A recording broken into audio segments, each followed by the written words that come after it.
Goeiedag. U sal onthou dat ons gister 'n bietjie tyd afgestaan het aan twee belangrike tipe belydenisse wat ons in Psalm 139 vind. Geloofsbelydenis en skuldbelydenis. Ons het toe veral gefokus op die geloofsbelydenis en hoe 'n hoorbare gesprek met God oor wat hy vir ons beteken, ons gevoelens van eensaamheid laat vervaag of selfs laat verdwyn. Vandag wil ek u aandag vra vir die ewe belangrike skuldbelydenis. Want as 'n mens se oë eers daarvoor oopgegaan het, sien jy dat dit die geel, die helder middelpunt van die Psalm 139 eier is.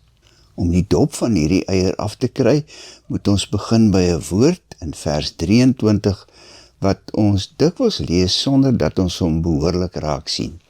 In die 2020 vertaling lui die vers so: Ondersoek my, o God, en ken my hart, toets my en ken my ontstellende gedagtes. Ontstellende gedagtes. Die ou bekende 1983 vertaling, wat die meeste van ons nog in die huis het, gebruik in plaas van ontstellend die woordjie onrus. Ek dink dat die vertaling ontstellende gedagtes meer in die kol is as die vertaling onrustige gedagtes. Om die waarheid te sê, dis presies in die kol. Die Dawid wat hier bid, het voor hy die gebed geskryf het, ontstellende gedagtes gehad. Dit is wat hom op sy knieë voor God laat beland het. Wat hom so van sy gedagtes ontstel het, is dat hulle gedagtes van volkome, intense haat was vir sy vyande.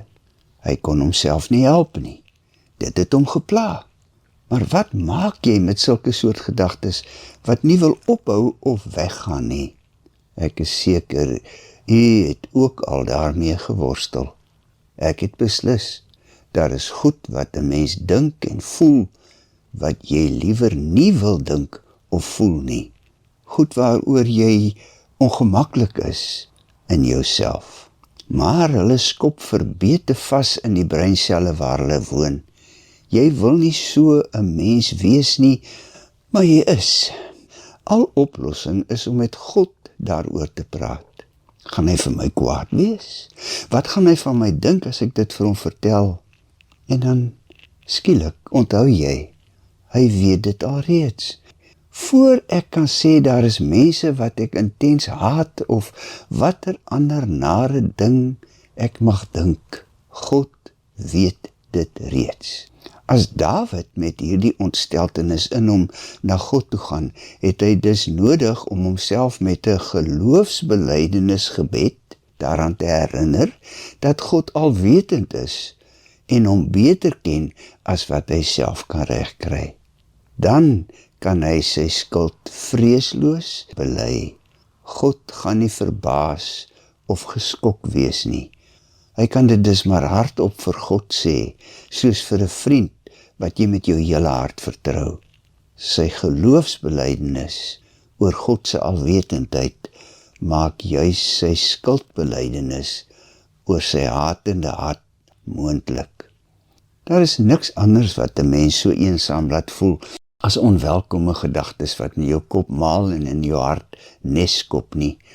Want dit is skandalige goed en jy kan meesal vir niemand daarvan sê nie, jy's alleen daarmee.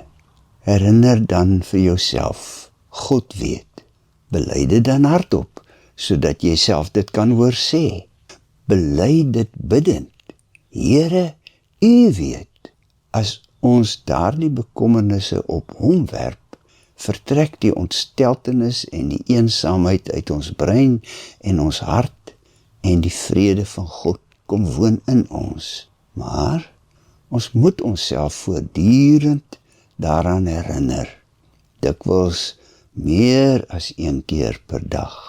En dan bly die belangrikste deel van hierdie gebed nog oor, maar daaroor gesels ons môre.